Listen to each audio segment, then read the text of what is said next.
And dear everybody, we are here for our first program of year 2026. We made it despite all the challenges of the previous years, because there's been lots of things happening throughout the world in the past couple of years. Many of them not so nice, of course. If you read or if you know about the news, there are many horrible things happening pretty much everywhere in every continent. But still, the love for music keeps us together, and today, as you can read here in the middle of the screen, we are having a program that reads the French Coloratura lineage. Because today, not sure if we should be calling it celebrating, thinking, recognizing, or what words to use for something that many people have not paid enough attention. But in the table that we will be discussing today, the one that we also have here in the middle of the screen, uh, we have at least the past 100 years with a relevant coloratura French singer. France has had at least, and we are mentioning, we will be mentioning them shortly, and we are mentioning only the most relevant ones. Because if you want coloraturas, you need to go to France and you will get hundreds of them. Same way you go to Italy and you get hundreds of lyric sopranos. In France, for reasons that have not been scientifically explored, these light uh, high tone voices are very natural in that country.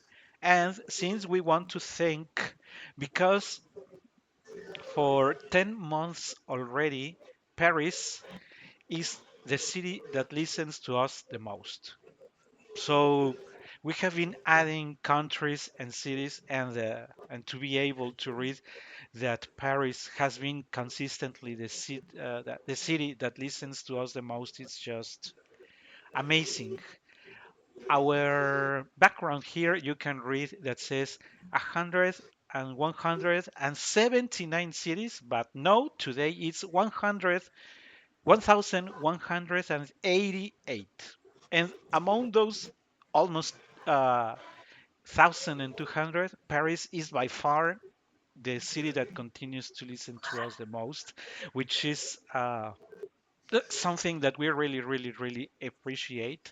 So, dear French people, you know that we speak English basically because this podcast is for everyone in the world, and English is the most common language. But of course, uh, we appreciate in return the love that you give us in continuing listening to us.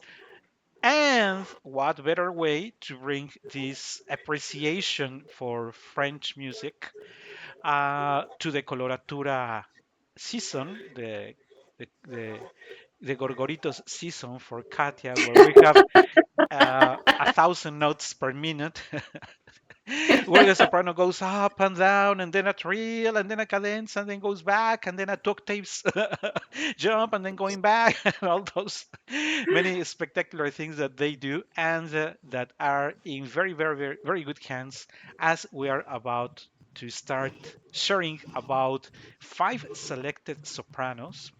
Only five.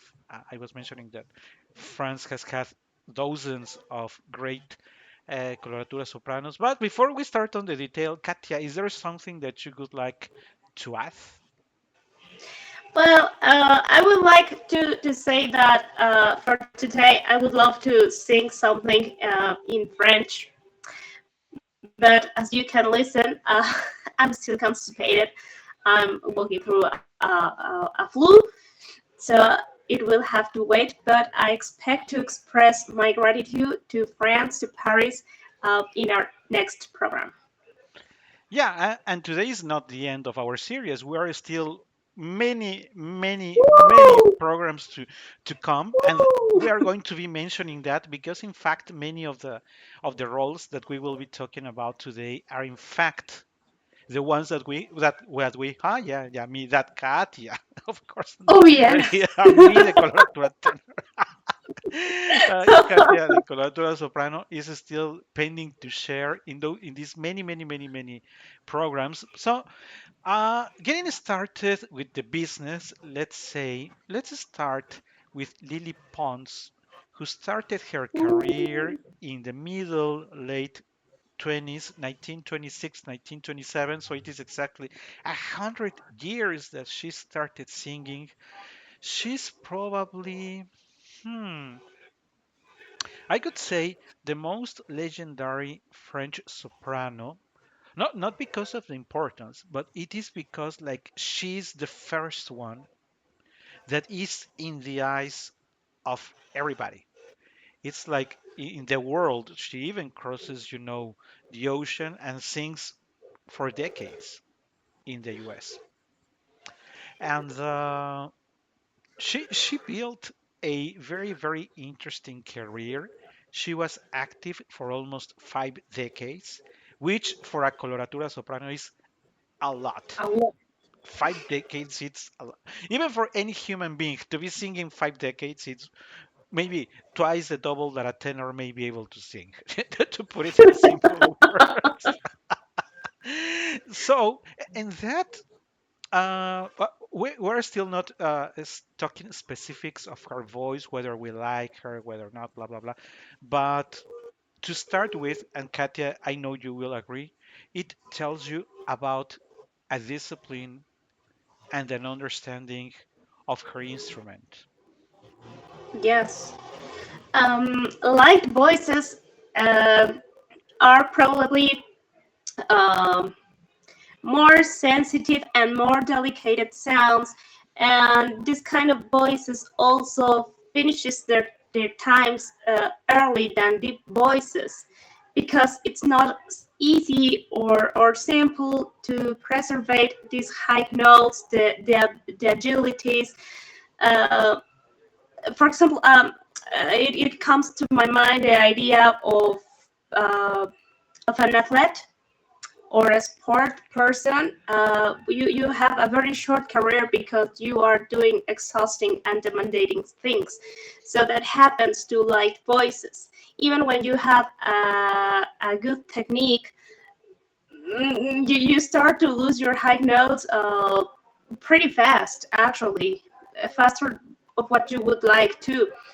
The thing here in about Lily is that I think that, like you said, she understood her voice and her sound so much that she never moved for from what was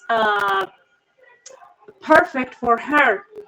So that became into a lasting career in good conditions because we We because that's know. important. I can sing 90 years, but how? Yeah. The important is not that you sing for more decades, but what is the quality of the result, Now right? you're a chicken, not a nightingale. Yeah, and we can provide many names. Yes, those famous recent names. You will know who because I'm going to put a picture here soon. And I have forgotten that I need to put her on the screen. I know everybody knows. This is in white and it is even pixel because it is the original picture from a newspaper of the 30s or the 40s, if I remember well. So it is super old. When newspapers were printed, I know that they are still printed, but I mean, just think of the technology and the quality of the paper of 80 years ago. It's way too old. And I also wanted to mention that, of course, you can always notice when a singer is sick, but you notice it more when it is a light voice, as is the case of the coloraturas. Because think of somebody singing Othello, and there are many horrible voices singing Othello. Because Othello is for a dramatic, some people say, closer to a hell than tenor, which are usually dark voices with notes of very nice harmonics and somehow some sort of raw voice. To say it like that, something like that. So it is no surprise that and Othello is not expected to sound like a beautiful lyrical tenor. He's expected to sound like a powerful dark voice, not a beautiful light voice. So if the harmonics, if something is not working with the Othello voice, as long as he can endure the complete all the acts together, you and he passes you the emotions that Othello lives or goes through, you feel satisfied. But when you're expecting Lakme and those if that doesn't sound like crystal, you immediately say, you know what? I It, want my money back. send those monies back. What's wrong with that woman? Why is she singing? And I think that it is cruel in a way because we talked about it well at the beginning of the podcast almost around 3 years ago. Everybody loves you when you're in good conditions, but also everybody forgets you as soon as things starts going wrong because of the age, because of the decay. And even if you don't like the voice of Lily Pons, you have to admit that she retired still in good conditions. She knew still, and that's also super important, Katia, because it applies to many that came later. The moment you think that because you have high notes, you can sing Traviata, you're completely out of your mind. You say, I have high notes, and since Traviata is only requesting me a D flat, I still have my D flat, so I can sing the No. Sempre Libera, even if the rest of the opera is a disaster.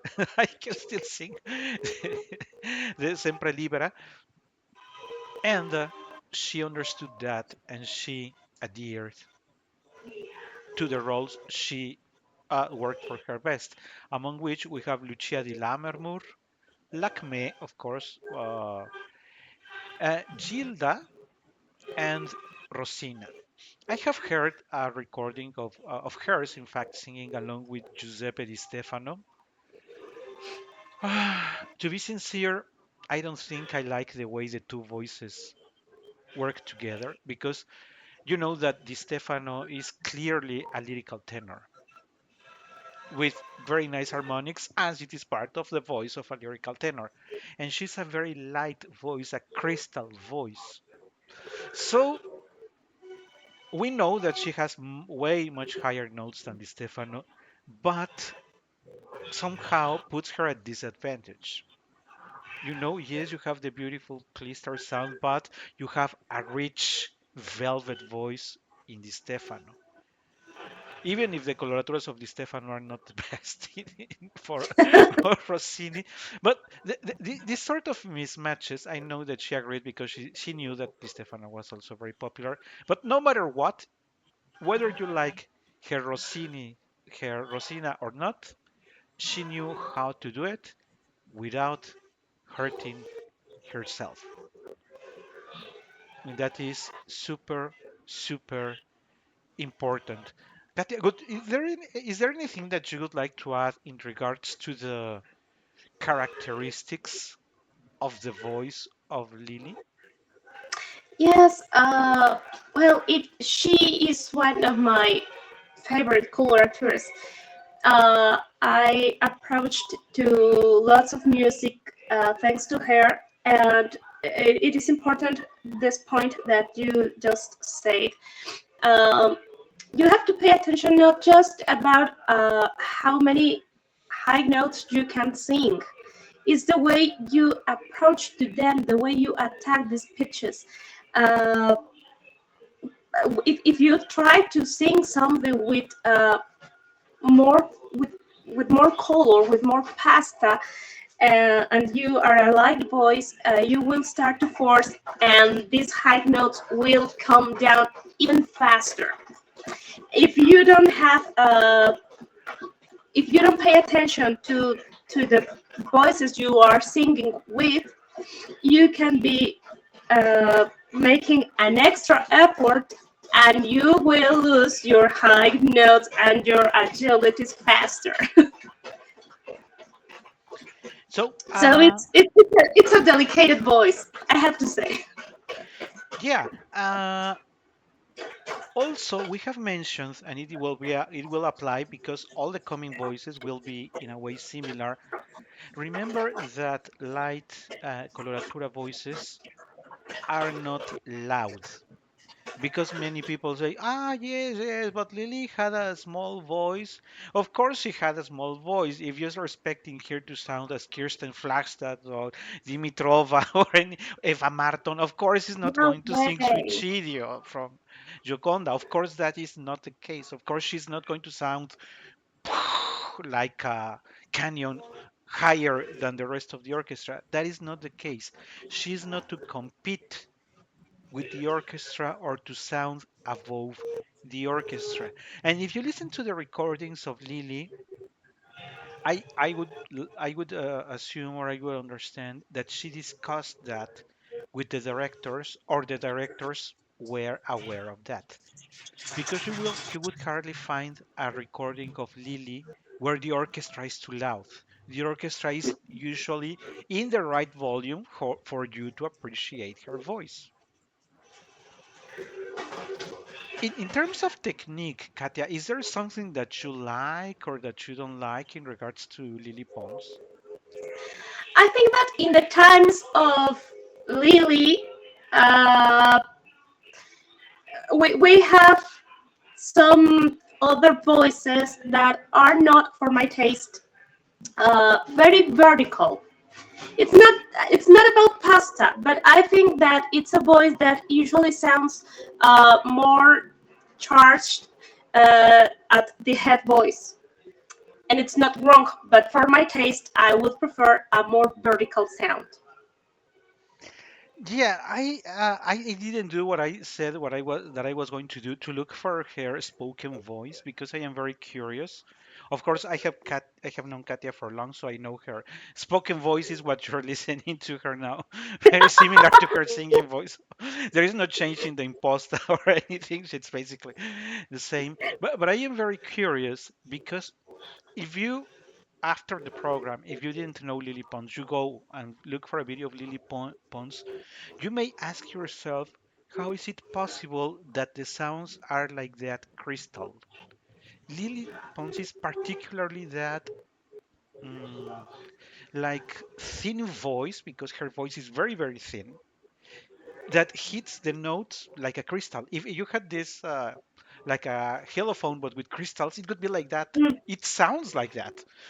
If you ask me, I really don't know how can a human voice sound like that. But it is for the five that we are sharing today. It is the only one that actually sounds closer to a crystal.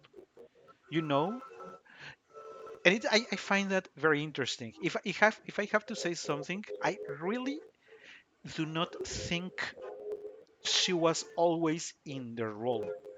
I think she suffered a little of the protagonism of the coloraturas, which is I'm going to give you all my ornaments, I'm going to give you all my how notes, but forget about the interpretation. This is not going to be the most reliable or believable Lucia ever. It will sound like Lacme and Rosina will sound like Lucia and everything because she really did not do. We will talk about Natalie, which is coming, which is a different way. But in regards to Lily, truth is the way she worked a lot in the sound, the quality of the voice, she really didn't do that much effort in understanding the characters she was singing. And people may no, say, but how can you care about the high notes in Lacme? Look at how beautiful she sounded in her cadenza. Nobody's discussing that. But for the rest, not really believable. in that sense, you can be listening a French song or an Italian aria, and emotionally, there's no difference. There's no sense of change. Yeah, it is. And I think that also happens not only on the side of the singers, but also on the listeners, because people I saying, ah, yeah, it's coming. The very famous Lucia's Sparghi d'Amaro Pianto, and people are expecting the high note. If the rest sounds like crap, or what is she singing? Nobody really cares as long as the final note means. And so that means that many people are just carried away by the note. And the singers say, why should I put an effort in the interpretation and emotion when people really don't care? So it is like a vicious circle. People don't care, and and the singer doesn't care, and usually the recordings Nobody cares. are That's right. emotionless in a way. I know that maybe today many people are going to hate me or hate us more than usual, but it is the truth.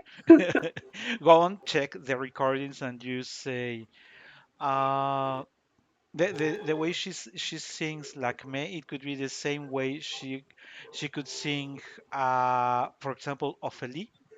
It could be exactly the same song, even if the situations are completely different. So keep that in mind.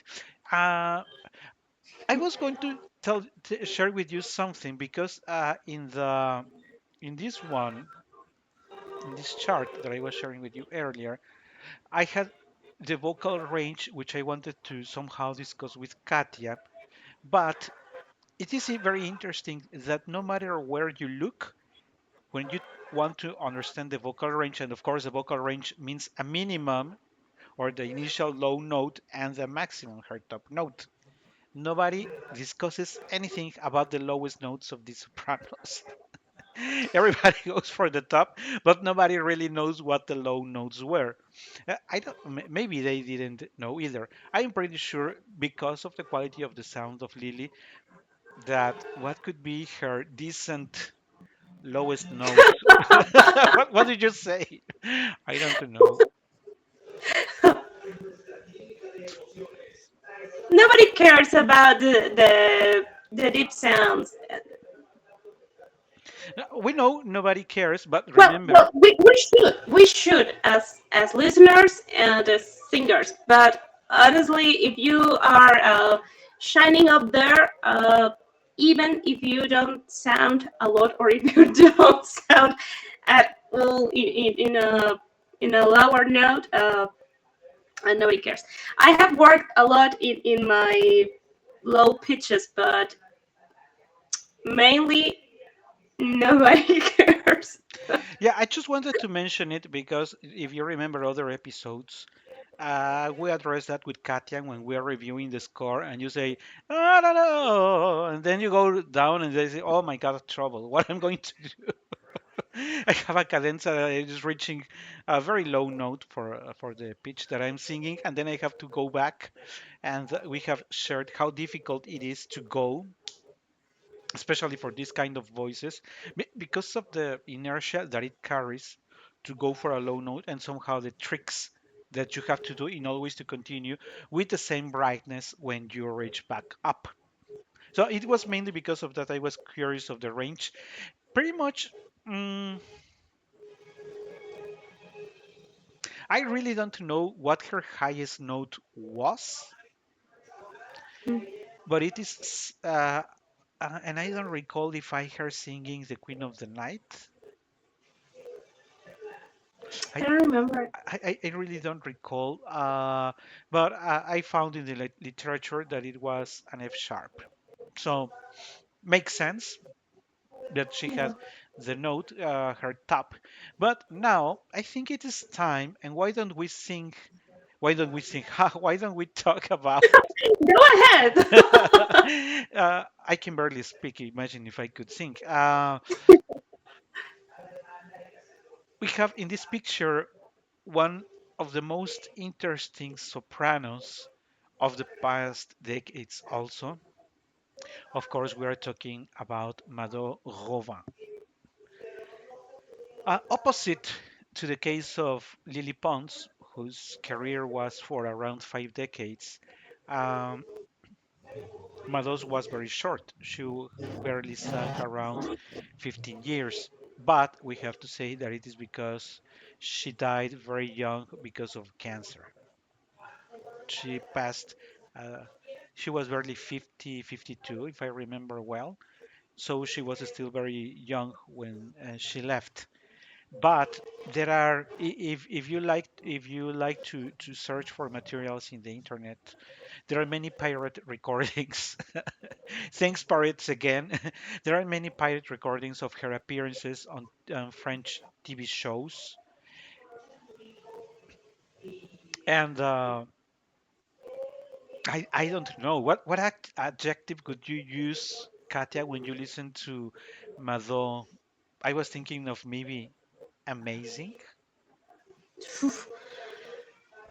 It's I don't know. I remember the first time I listened to her. It was thanks to you because you shared me this Lucia's aria. Yeah, Lucia, and that C was probably the most impressive thing I've ever heard in my entire life. You know how many times we have criticized uh, the I was going to say the rat, but no, we have the what is the other animal? The ardillas? Squirrel. Yeah, the squirrel sound. That instead of give me a note, sound like like or like a cat. That is supposed to be the high note, opposite to what Mado did. You could ask her for anything above the high C, and she would always hit it straight, brilliant, very well sustained. I'm pretty sure that even again, she did not have a huge voice in terms of volume. I can tell for sure that her voice crossed the entire hall, the entire places where she sang. I'm sure she reached the last of the seats because of the. I was telling you in a message that I saw. I paid a lot attention because there were several videos. I I paid lots of attention to her emission technique because let me tell you that Katia likes to. I am usually victim of the videos she watches either on Facebook or on YouTube. She We sends both me are lots victims of of that horrible content. things with and I also sometimes send her back some horrible things also of people who are singing and making horrible things with her faces and you see the stress in the neck and the mouth it's deformed. It's really horrible to see those singers singing. But watch Madhurban, she stands and she knows how to handle the cavity of the mouth, how to position the instrument, and the notes start flowing. Like you open, the faucet of water, and like that. This if she needs to go a little low, goes a little low, but doesn't lose color, doesn't lose power, doesn't lose any of the qualities of her natural voice. The way she controlled her emission is absolutely out of the question. she I'm I'm not sure how many years she studied or if it was she was naturally talented in the position of her instrument, but it's clear that she's very consistent. No matter what recording you watch, she's always in the same emission position. No stress, you don't see that her neck is about to explode. you know, you don't see that her cheeks are carrying too much stress that she's going to happen something. No, she's relaxed, and maybe Katia, I think we have never talked about it, so maybe it's a good time because people may say, and why is Ricardo so insisting, remarking so much on that position and the emission and the color? And I think we have never mentioned, at least in these programs. I'm sure you and I have talked about it, but not in these programs. We have never talked about how important it is relaxation but control. I don't know if you would like to talk about it. Yes. Look, I try to think of myself, and now I try to share this with my students. The idea of being a jelly, because a jelly it's not a cup of water. You know, the water takes the form of the recipient, and when you have a jelly, a piece of jelly, well, that water is solid, but it's not. a block of ice. So you have to have a shape, but with flexibility. So to be relaxed allows you to have a better breathing. I know it sounds like a paradox because you have to control your air and your voice and your emission, but not with an extra effort. I like to say my students think about energy but not violence, that it's not the same. So now I'm working with a girl that took some singing classes with me a lot of years ago, and we were working on the diaphragm support. And then she stopped taking classes with me for many reasons, and she had the idea to push. Well, she misunderstood the information, and now she's pushing a lot. And today we're trying to correct, and instead of doing something like shh shh shh, she has to sing like because there is an effort, but there is a flow and there is relaxation. And It has to be stopped. yeah, yeah. And if you go, I really invite you to look for videos on Madorovan. Look at her position and the opening of the mouth, and see when she's approaching the high notes, she's not worried at all. Because if you see recordings of, you name the recent singer, you look for any recent singer on YouTube, and you will see that several bars before they reach the high note, you can see how even they go pale. They start the stress, the eyes are They start to sweat they start to before say the because pitch. oh, the high note is coming. How I'm going to address it, and that concern only happens when you're not really about how you're feeling and how you're going to do that, because that's the only way you're going to get nervous. And when you see her singing, I remember a message you sent me. She made it look so easy. Oh, it's just an F. It's just a G. What do you want? Another G sharp? There it goes. Here's my G sharp. If she knew that she would sustain it for three, four, or five, it's always three, four, or five, or whatever the seconds, but they are steady, not suffocated, not pushed, not at the end that she loses control. No, it's amazing for me to see. Also depends on, because many people say, but Maduro Van's voice sounded very childish. It was like a girl's voice, and it was. That's the kind of voice she had. That's the kind of voice you need if you want to reach those notes. What did you expect to sound like Mephistopheles singing Lucia? That is completely impossible. So when you make your comments, you need to make sure that you're speaking something, if not wise, something that is justified. So, of course, Try to connect it. yeah, connect the brain to your keyboard so that you say something that makes sense. You want a super high voice. Of course, the natural sound of the voice is going to be very childish. Of Yes. course, that's what's going to happen. But I, Sorry for making myself an example, but there's no way I speak different. I have to speak like that, so I sing like that. It is a childish voice. I'm sorry. that's the price you have to pay for singing something above the C6 of the sopranos. You want five, six notes above that, you need to understand that the voice will have a natural center higher than the average singer. That's Exactly. physics. One in the first episode you once mentioned, Katya. It's physics. If you want to have low voices, of course, the vocal cords are going to be thicker and bigger, it, so that they can vibrate slowly. But if you want like this, they need to be small. That's simple physics.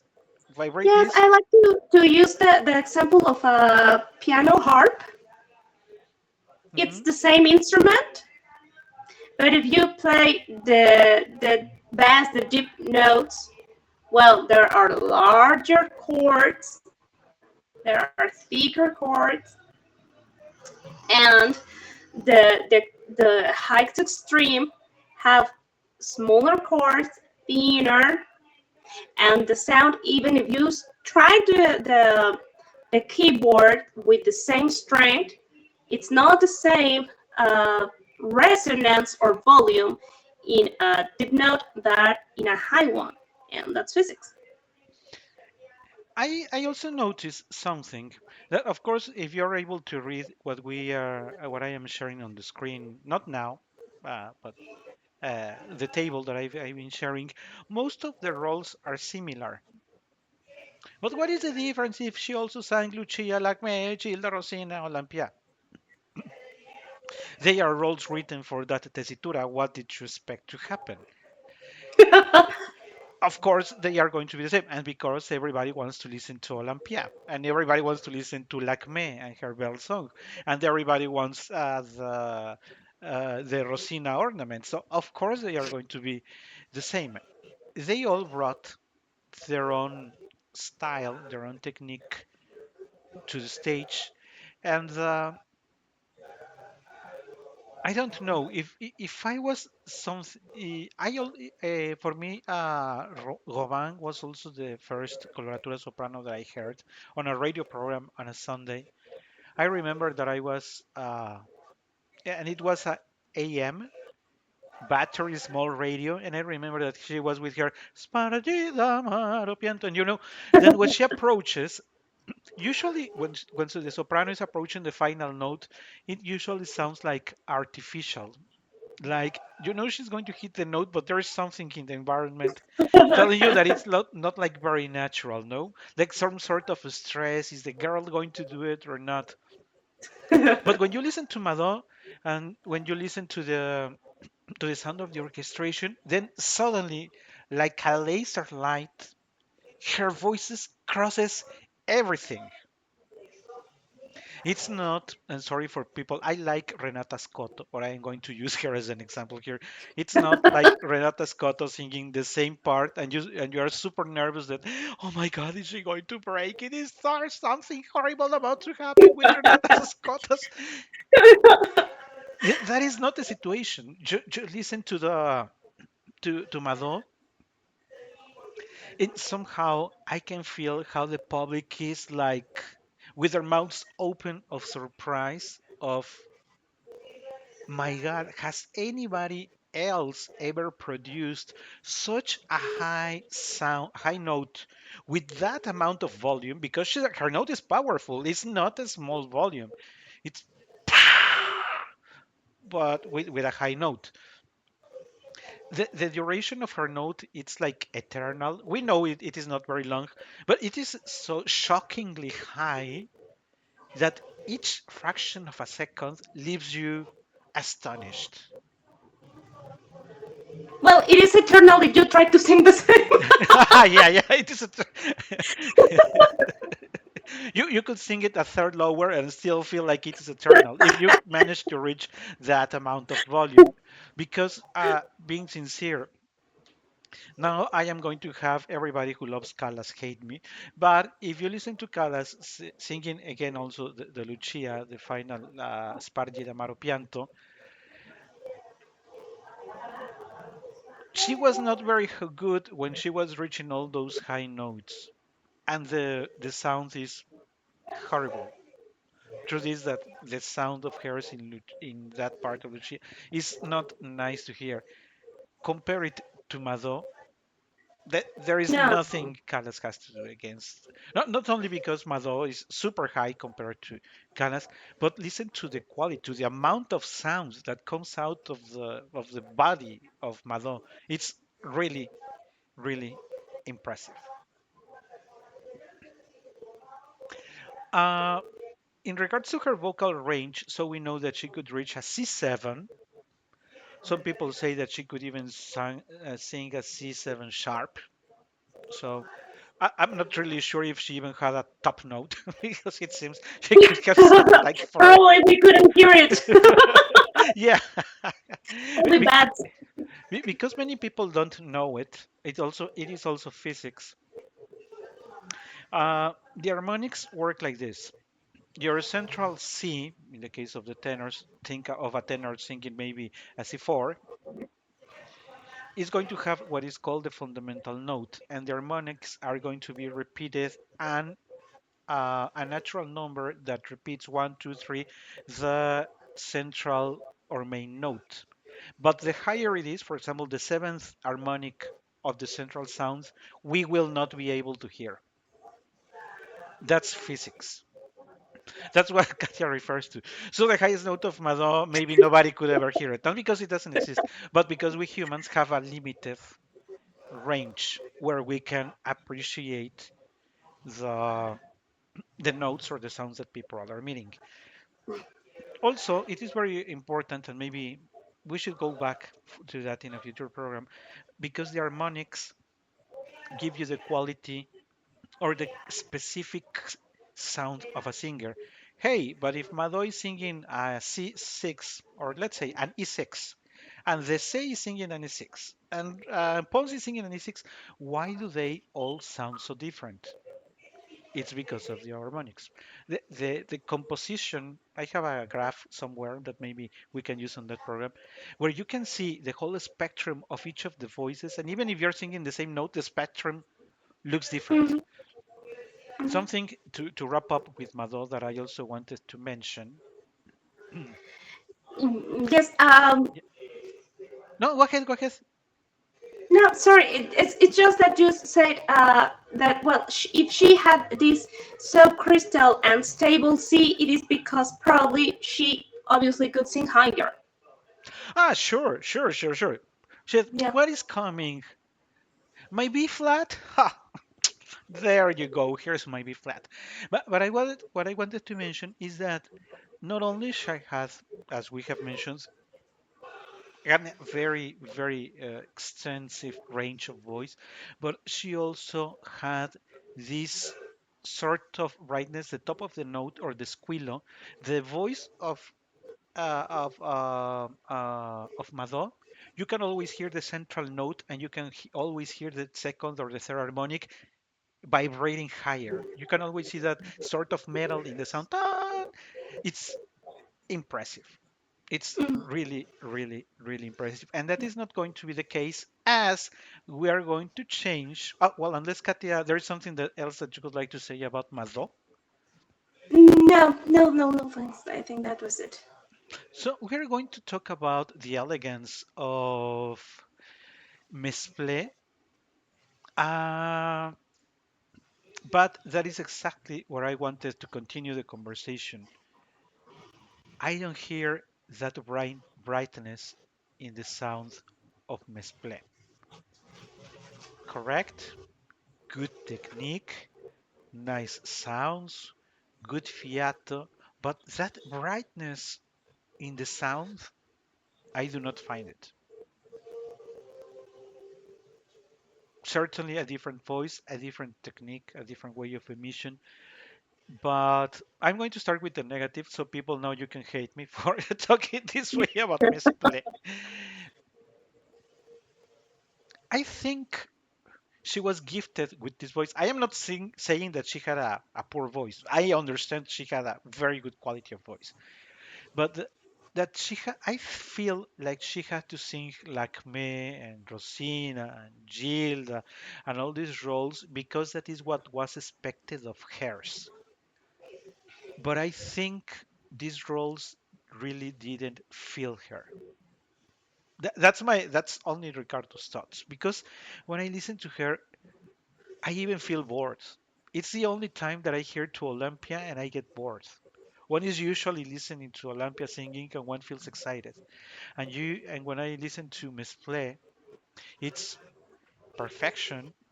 The notes are in the pitch, everything is working, but I felt bored. And so I asked myself, how is it that I can feel bored of listening to Olympia when it's always fun to listen to hers? And I was lucky enough to listen to maybe around 20 or 30 recordings of hers singing operetta and baroque. And then I told myself that is why. It is because she loved the other repertoire. And I found such an exquisite singer because in that repertoire, I also found the perfection of the notes and the technique and everything. But I now felt her comfortable singing more emotionally, playing with the nuances, playing with the volume. And that's what I thought. She had to sing this, I would say, popular or very well known repertoire because she had the voice. But the moment she could, she went for all these other recordings with our jewels. They are pure gold and diamonds. I really, really, I think probably she's the most elegant coloratura singer I have ever heard. I don't want to say that all the others are vulgar, but somehow yes. Many times, coloraturas are not very careful in the many things that they are doing things. But she was, for instance, a way too elegant Rosina. There was something that said, "This is not the playful." Rosina is not very elegant, to be sincere. Rosina is many things, but not elegant. And so I felt like Miss Play is not comfortable singing that. Go to the other repertoire, and you say, wow, her voice and the piano are perfection. But we understand that if he hadn't sung all this expected repertoire, nobody could have. She wouldn't have been that famous because she started her career in the 50s and finished in the 80s. So around 3 decades, which is also very good for a coloratura. And she also retired with an instrument in good conditions, which again, it is not always the case, not even more recently. So we have to appreciate that. I feel like mm, it's like when we talk about Mozart and other composers that were paid to compose and said, okay, you pay for that. Okay, here is Sonata Kegel, blah blah blah. You pay for that. Okay, here is my other, blah blah blah. You pay. Of course, professionalism, understanding of the music. But when you look at Mozart doing what he loves, it's even better. I feel that that could have been the case of misplay. Yes, I have to do this because it pays, because people are going to watch me, appreciate, blah, blah. But what I like is this. And this is where I feel the most comfortable and where I can give the best of my art. Those are my impressions for misplay. What are yours, Katia? I have to say that I agree. And well, something interesting here is that a singer is not just the voice, it's the entire person. And when you are not comfortable with something you're singing, definitely it is shown to the listeners. Because you're not singing it with the same soul, and you have to agree with me. Many times, in my case, for example, as a student at the college, I had to sing many different songs for different technical reasons that my teacher thought that I have to, and I did, and technically they were solved. But when I sing something that I do because I want to, it is completely different. Even vocally, it shouldn't because it's the same instrument, but it comes out with a different spirit, with a different soul, and there's no much way to hide it. Yeah, it's like when your heart, your own personality, something inside you connects with the music and people feel it. People say, this is happening. That's why when I heard I Insist Olympia and the other coloraturas, I also said, this is the most boring Lacme that I have heard. I insist. Not that it was incorrect vocally or technically speaking, but there was something missing in that Lacme. That Lacme, even if the coloraturas are not good at the interpretation and emotion, still I didn't feel it was like an empty, like a box emitting sounds but with no heart. I insist. Then I found all these other things that she recorded and said, first of all, 50% of them I have never heard. So I was ignorant. So one approaches with the ignorance of, let's see what this is about. And I insist, when I started listening to that, said, it's because this is what she always wanted to do.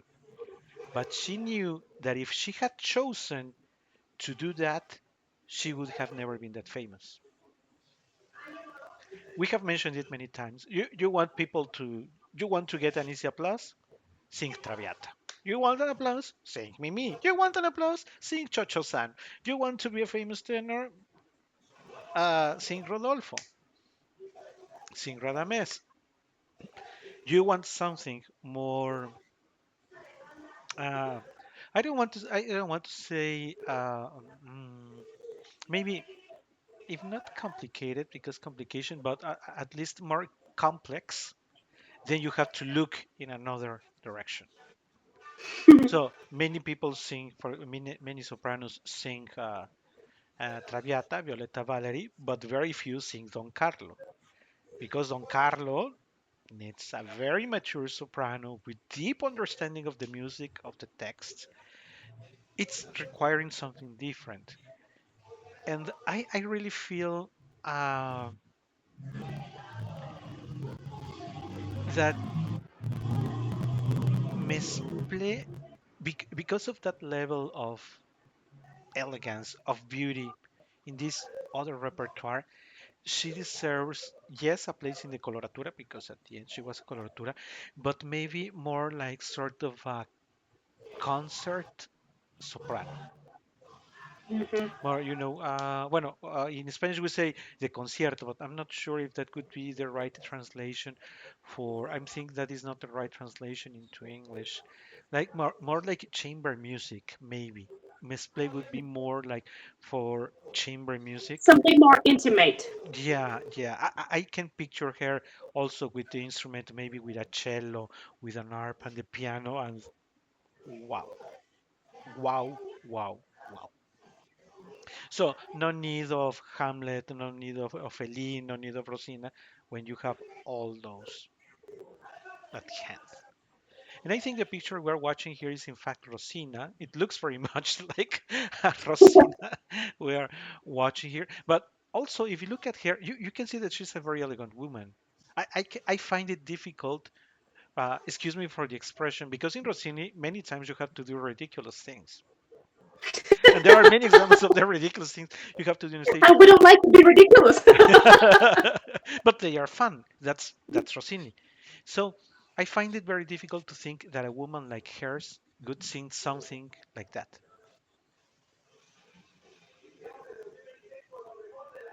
Those are my thoughts. What would you like to add, Katia? she looks pretty fancy. While you were talking about that there is a difference between the music she likes and the music she didn't like a lot, I was thinking about another coloratura, not a French one. We probably will know who I'm talking about even without mentioning her name. There is completely lack of emotion in her beautiful sounds, I in have her no beautiful idea who voice. you're talking about. Who could that I'm be? not gonna say her name. Australia. You know who we're talking about? Sutherland. um, but I think that as a person that has to perform a score and translate the notes into sounds, we have to respect the music, the composer, and to respect ourselves as singers. And it doesn't matter if I don't like this song a lot as much as I like another one, but try to put your heart in everything you do, I think. Yeah, yeah. I was thinking also when I was reviewing the content for today. I think it was third. It was the third. The third episode of the season 10 was released this month, and I got a comment from a listener telling me that she really believed that that I loved the music I was sharing in that season because she said that she could notice it in my voice. Oh God.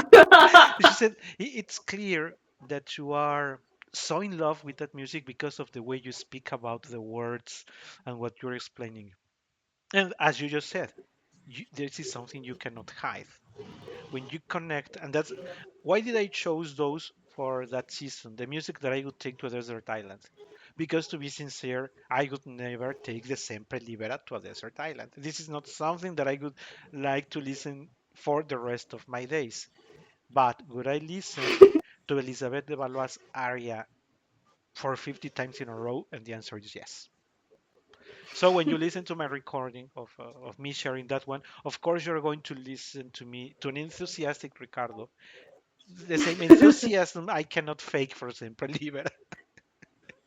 And I understand where Maestro Verdi comes from in the two compositions, but the only one that, from those two, the only one that really fills me out is Elizabeth de Valois, not Violetta Valery, to be sincere. So that would be the case, this very interesting case of the absolute elegance in the mission. Also, I wanted to say her technique, the precision of her sounds is mind blowing. She's absolutely perfection. I couldn't find a single mistake in the recordings I heard. Breath is there, pitch is there, the quality of the sound is there. When she keeps a high note, the note is clear with very good quality, nothing to be criticized on the mission of Miss Play. Also, it is said that she reached an F6 sharp. I really don't know. I don't recall if I don't think she even ever recorded the Queen of the Night. I don't think it was for her either. Anything that you would like to ask Katia to Miss Play? Well, I would like to repeat only that it is important to have this perfection as much as possible, but always print your heart and try to find something good, even if you don't like something, but because there is something there for you. Always, always. And that brings us to our favorite actress. I know that we are talking about singers, but now we are reaching the our favorite singer actress or actress singer. I'm not really sure what comes first. Of course, we are talking about Nathalie Dessay. Natalie is, I don't know. Natalie does the impossible because going back to the technique, Katia, you need to be very careful. Even if you're playing with Olympia or whichever other role, you need to be very careful in how you move or how you do something because you can lose the pitch or the breath very, very easily. And for you that sing 1,000 notes per minute, it's very important that you don't do anything in a rush. But somehow, Nathalie Dessay defies the laws of music, of physics and logic, because she jumps, she runs, she sits down, she climbs a ladder, she does all the impossible things that one wouldn't do, even if not singing. I wouldn't feel comfortable, of course, even if you were just, declamando, even if you were just speaking on the stage, I wouldn't feel comfortable running through over, ta, ta, ta, ta, ta, ta. And she does. And she jumps and she sits and she stands up and she leans to the front, and then she goes to the back, and then she moves like this. It's not only to listen to her, but to watch Natalie is a spectacle itself. What do you think? What would you like to say? How did you know about Natalie?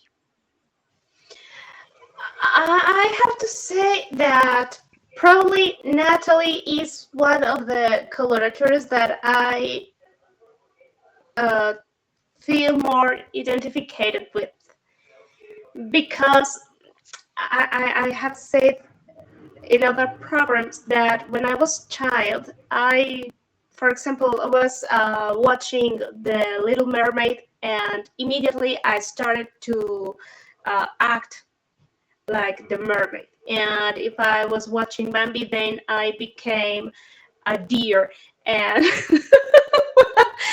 and that craziness brings me to the opera.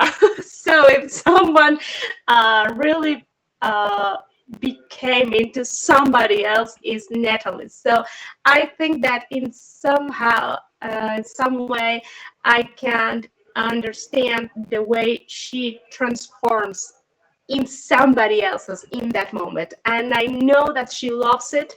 And I think that we said about the last soprano, it notices when you love what you're doing, and Natalie loves it. And And I think, sorry, I think she also has an extraordinary brain, because when you are singing, you have to be thinking about many things. And we have mentioned you have to think, how are you breathing, the lyrics, the music, the entrances, the orchestra, the director. You have to be acting and watching the director. Probably she doesn't even knows that. I She don't think is she has just time to do that. she's amazing. She's stunning. And not only does she want to do it, but she does it very, very well. You always buy it from her. You don't see like forced in portraying something that she doesn't believe or that she doesn't like. Because I have seen a couple of performances of the staging that are not very flattering, sometimes ridiculous. And opera, people who love opera, you know that for the past 2 decades there have been many ridiculous things on the stage that you say, how astronauts on the moon singing this opera? What happened now?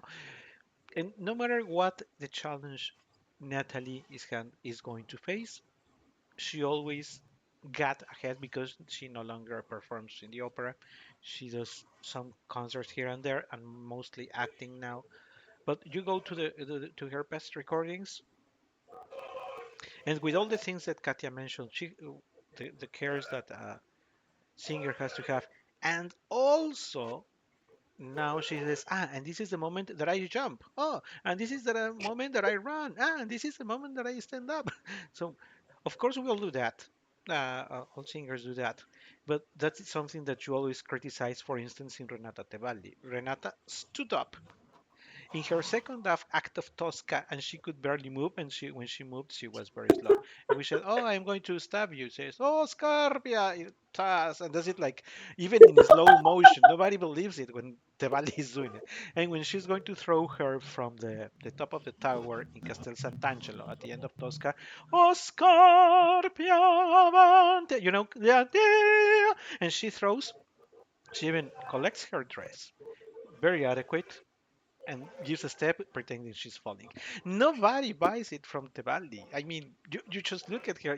It's not happening what she says it's happening. But when you see Natalie on stage, you say, "Oh my God, it is happening what she says it's happening." It really, really is happening. I'm not sure, but I think that the role that I like the most of hers is probably Olympia in Hoffman. I think that's what I like the most. Um, I think Lucia does not give her. enough material. I mean, once you have seen her running and climbing and doing and everything, Lucia is like very static for a performer or like Natalie. But I feel that Natalie, I imagine, and if somebody has read it because maybe she has shared it in an interview, I can see her discussing with the stage director. No, no, no, this has to go to the right because I have a better sighting to the right. So I run there, and in three steps I get, and then I'm going to. I can see her discussing each of the funny things that she's going to do. Oh, this is my wig. No, this is a wig that is way too long because I have to do this, and I may get trapped and fall. I feel like she might be a complicated performer, but not complicated like a diva who wants everything to happen her way. But I think that she might get have gotten immersed a lot into yes, but if I run with these heels, I may fall. So please cut them a little so that I don't break my ankle. That I'm sure that if she ever twisted her ankle, she continued to sing. I'm pretty sure she did. I'm I'm pretty sure sure yes. she did. And also, there is something in the, I would like to say somehow, the soul of Natalie.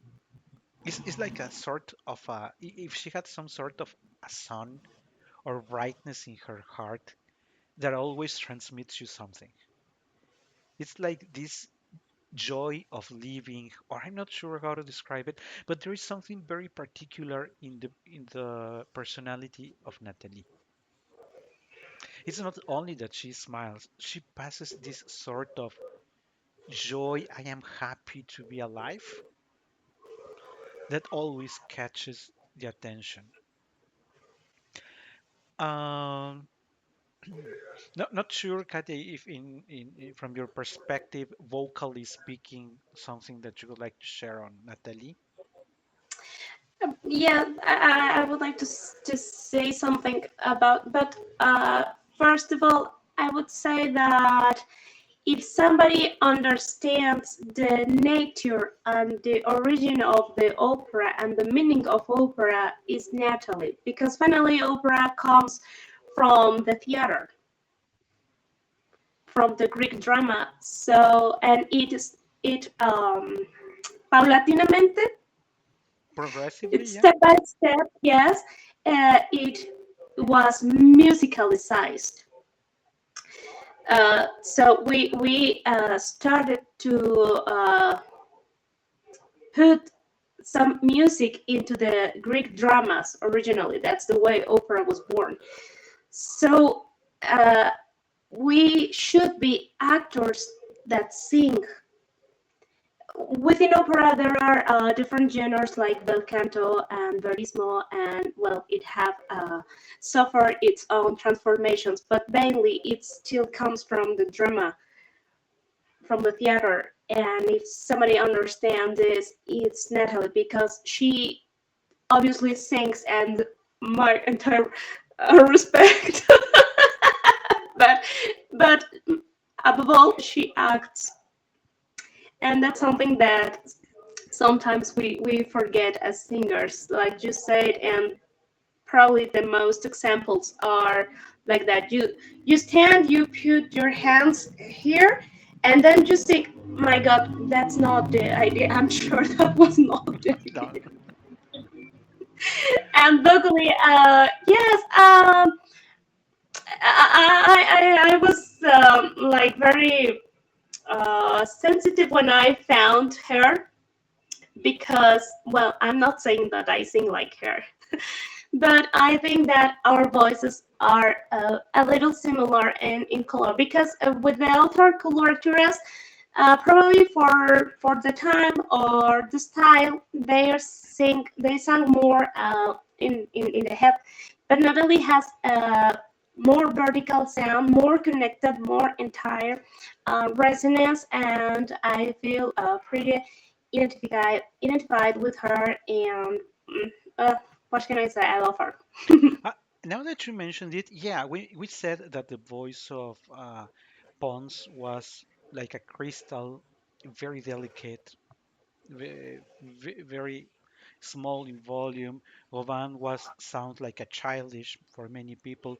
Mesple, not like the other two, but also with a small sort of crystal voice. But the C from the list is the only one where you can recognize some sort of pasta, where you can see now that she doesn't really sound like a child singing or like a baby singing. It sounds like a young woman singing. Hmm. The integration of her registers sounds very different in Nathalie. And I also understand what you shared that there is this mistake, and that's why I think that many singing teachers must be shot to death because they let, for instance, I'm going to give one of the most horrible examples. This guy is a tenor, and for some reason he heard that Placido Domingo was a good tenor, and now wants to sing everything like Placido Domingo. And his voice doesn't even have the characteristics of Placido Domingo. It's like a horrible imitation of the person they admire. But opposite to that horrible imitation that many teachers should stop, like stop pretending you are Franco Corelli. You don't have that trumpet voice that Corelli has. Stop pretending you're Del Monaco. You will not have that dark sound that Del Monaco had. Stop pretending to be Di Stefano. You will never have that beautiful lyrical voice of Di Stefano. Be your own voice. Always. And in that be your own voice, one day you might discover there is a singer you have never heard of and that you feel comfortable in the way you sound with the way he sounds. And that day you will say, hey, that is my sound. Would that be another situation I would have the and we lost Katia, so she will be coming back soon, hopefully. So we are not stopping the recording now. Uh, with that in mind, I think that it would be better that many singers find first their own voice, and if it matches another singer's voice, then great, but not the other way around. That you always try to pretend and imitate and perform like somebody else. Okay, so since Katia hasn't come back, well, why don't we go for our final guest of today's, which is Sabine de Viel. This is Katia. Let me share her. We are here. We are here.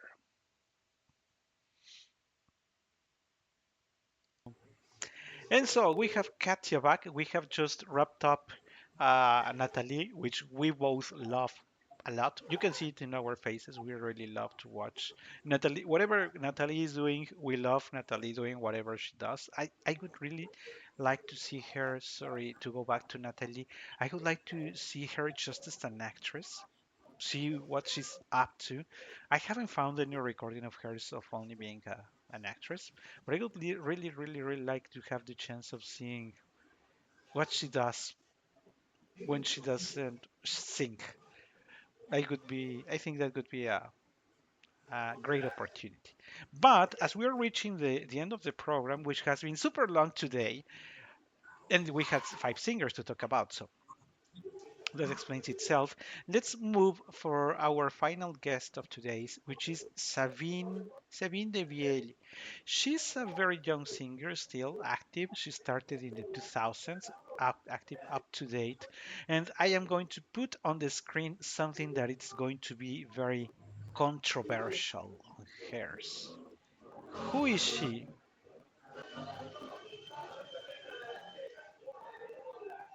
It is Sabine de Viel. But what is she dressing like? She's the queen of the night in the same costume of this very famous other Coloratura singer. I don't know why they did it. I mean, you can always. It doesn't mean that she hasn't sung or performed with other costumes. Of course, she had, but I chose this one because this costume has become very emblematic in the voice of another singer being a great queen of the night. I think the opera house should have done something different because, in a way, you're taking away the opportunity of a singer to shine by herself because you will always compare her to the first singer who made an outrageous role in here. And since you have that in your mind, whenever you listen to her, now that you listen to her Queen of the Night, the first thing you do is to compare her to the other singer. You always compare, but now that you're watching even the same costume, now that you are comparing everything, oh no, but the other singer does it like this and sounds better in this, and no, no, I don't like this one. No, the other was more believable. No, this looks like a young innocent child pretending to be the queen of the night. And I would like to ask, by the way, that I listened to her two arias. I mean, she does a very, I would say, a good job, provided. And now talking about her voice is probably closer to Madame Mesplé. It's probably closer to the voice of Mesplé. If you ask me, I wouldn't have advised her to sing the Queen of the Night on stage. I think, if you remember a couple of programs ago, Katy explained it. When you want to sound like a nightingale, but now you want to be the Queen of the Night, you have to do some characteristics to your voice that are not natural. I really think she shouldn't have done that, but she did, and the result is okay. But please don't do it again. Try something different. And that's what I wanted to bring the conversation because also many people will say, yeah, but she can always also sing Olympia, yes, and she can also sing like me, yes, and she has some Mozart, yes. But you know what is the problem? Katia, that is the problem with marketing. Hmm. Once marketing is pushing and forcing you to do something because hey, you will not get this contract in Austria. Hey, if you don't do this, you're not going to get this contract in Salzburg. Hey, you're not going to get this contract here and this contract there. Because once you sing the Queen of the Night here, then many opera houses will open for you to be singing the Queen of the Night. And instead of being the exception, becomes the rule. By year 2 or 3, your voice is Will depleted work. because that what you thought was a great idea to open you the doors of great opera houses ends up being your tomb. And you say, okay, I sang well for 2 years, but after those 2 years, misery came after. I'm not saying Sabine's voice is depleted. I just started with this example because many people we have in their minds, oh, she was a great queen of the night. Oh, she was blah, blah, blah, blah, blah. That is only marketing speaking. I think that the unfortune of Sabine is that she was 100% alive in the years of marketing. Nobody really understands her voice. Nobody really not only understands or cares even about her true voice. They just care about the marketing here and say that she sang this and say that she sang that, that she's the most outrageous Lakme of the history of the opera and the most outrageous Olympia of the history of opera. But everything will be marketing. And when marketing is there, you can hardly ever see the artist. Of course, you can say, but Lily Pons had lots of marketing. She did. Mother Roban, no. That was one of the things with hers. There was no marketing supporting her. Mesplay had a good amount of marketing supporting her. The C somewhere in between yes and no, because she was always very uh, attached to what she believed and she liked to do. But in the Mhm. case of Sabine, I think there are way too many interests from the TV chains, from the streaming, from the opera houses, from her manager. There are way too many things trying to get out of her what she is not. And that is sad. I think many people say, but you look at this and she's always happy and she's doing this and she's doing that. But they are trying to make her repeat or mimic what the other coloratura sopranos did. And many people have not realized that Sabine, for because I heard it, is a great Mozartian and Baroque singer. I heard her recordings of Mozart and Baroque and said she has something to do there. The volume, the quality of her voice, with this very reduced instrumentation where you can hear clearly the participation of each of the instruments and how the voice mixes with all of them, that's where she has to be. But again, there is way too much pressure on the audience to, hey, when is she singing Olympia again? When is she being like me again? I don't know when. But what matters is that she could be probably the most interesting Baroque singer of the past 2 decades. And she's doing it, but nobody cares. Because people are focused on listening to her like me. I'm not saying that like me is a second class product. But what I am saying is that Baroque, and Katya and I have also talked about it in the past, Baroque is, I don't know how to, it's like a magic formula that, at least in my case, puts me always in a good mood. Even if it is a slow composition, the way you let the voice flow and float and hear to the strings accompanying the voice is something so amazingly beautiful that I feel that Sabine's voice should really be there.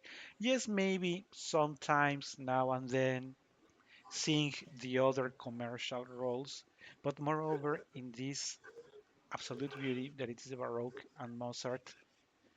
But that's not the way marketing works. Marketing works in the other way. You do all the commercial stuff that we need, and at the end, if you want to play with Baroque and maybe we publish your CD with the 10 most interesting pieces, and you have fun. In a way, I think she's a victim of these days. What would you like to share on Sabine, Katia? Oof. Even I don't know how to start because there are many thoughts running through my mind. That you have certain kind of voice doesn't mean that you have to sing everything written for that kind of voice. Because in my short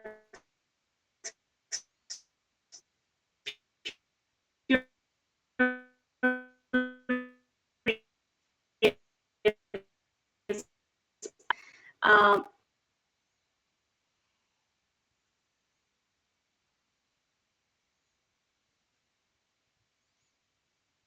to listen our body, our voice, and to be realistic to what things are good for us and what doesn't work for us. And to be wise enough also to be conscious of what will work for us in some certain point of our careers, but not now. And my humble opinion is that yes, indeed, she's pretty young to be playing a role as the Queen of the Night. I'm pretty sure that she has wonderful Fs, but the Queen of the Night, it's not the Fs only. And when you push your instrument so much, I hope it's not the case. I hope to be wrong, but usually there are negative consequences. So there is a time to sing a particular kind of music, not just because you have the notes, you are in conditions to sing something. It's not just the notes. There are many things that have to be considered, and but probably here is not the case. And it's very I don't know many people, and now that you face students every week, not sure if you have students every day, but for sure every week, you know that everybody dreams of being the greatest mezzo, the greatest baritone, the greatest soprano of all times, and do this, which is good because you have the ambition to do something with your voice. But very few reflect on when it is the right time for something. So a baritone with a powerful voice says, "Yeah, I'm going to be a Verdian baritone," and you say, "Now you are 26 and you want to be Rigoletto." I don't think it is. First, Rigoletto is a very complex psychological role. Rigoletto is has so many emotions. He's the driver of the opera because Gilda is always innocent and young and beautiful, but Rigoletto is a storm, and then he has regret, and then he's shouting for vengeance. So even is your psyche, is your mind ready to portray all of that? Remember that we come from the analysis of the Queen of the Night, and the Queen of the Night on the first area we share. It's very she has to come from, and all of the emotions that she goes through are linked and explained in the music by Maestro Mozart. When you are new to the music, it is impossible that you understand that. You are so worried about a thousand things that you are not really in your right time to understand what the Queen of the Night is going through. And if you say, the Queen of the Night is only the Fs that are coming there, you are that proves that you are not ready.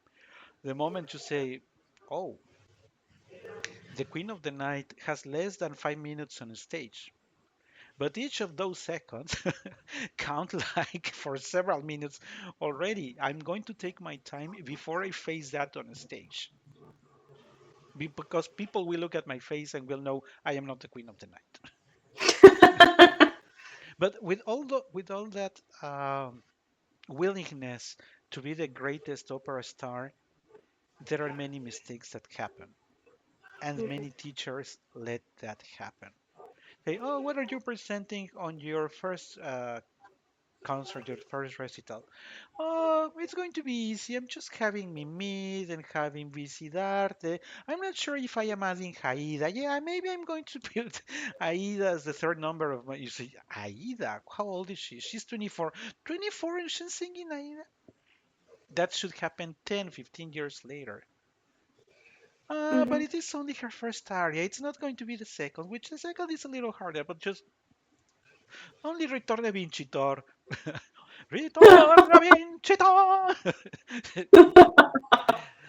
And the teacher, instead of saying, hey girl, stop, Mhm. go for this and this and this, say, oh yeah, it's going to be great. Yeah, we're going to love you. I'm going to be on the first row to give you a great applause so that everybody sees that my student can sing Toscana either. I think that Sabine, I love that she's doing all those Baroque and Mozart things, which are absolutely lovely, but I also think she needs better professional advice to take care of her instrument. Not money wise, but taking care of her vocal instrument. That's really, I would like to say, oh, it's 20 years from now, and she had a career like Mesple or like Pons for decades, that she could sing a lot. Hopefully, that will be the case. She's still in the top of her career. Hopefully, that's going to happen. Uh, a wise man or woman will approach her and say, hey, stop doing all of that. Focus on this. You will still have 10, 15 years to go back to those roles, but now focus on this. You're still on time. So that in the forest, people say, hey, I attended Sabine's presentation and it was great. She can still sing like me. And she went for the Queen of the Night. And you see what a mature Queen of the Night she gave us. That I really, really wish for Sabine for the years to come. Anything that you like to ask, Katia, to Sabines? Well, yes, I remember two teachers. I will not say the names, Okay. entertaining. But one of them told me that I should sing Mimi, and I think that the only Mimi that fits to me is Hi Mickey, and the other one told me that I should sing Una voce poco fa, but that was like 20 years ago. Because I always have high notes and I always had agilities, but for God's sake, I didn't have the technique to sing something like Una voce poco fa 20 years ago. So the thing here is that even if you are working with a teacher, well, you have to pay attention to many different things about your teacher because you come to them with the best intentions and you trust, but unfortunately, you can be in the wrong hands. So if something is not feeling right, run away As fast as you can. and don't look back. And so, with that being said, we're wrapping up our short look at this French coloratura lineage with Lily Pons, Mado Robin, Mehdi Mesple, Nathalie Deshaies, Sabine Devielle. Great voices, 100 years of ornamentation and high notes. Thanks to all the singers and thanks to everybody. And we'll be back on the monthly episodes of Katya's. See you in February. Thank you very much. Bye. Bye.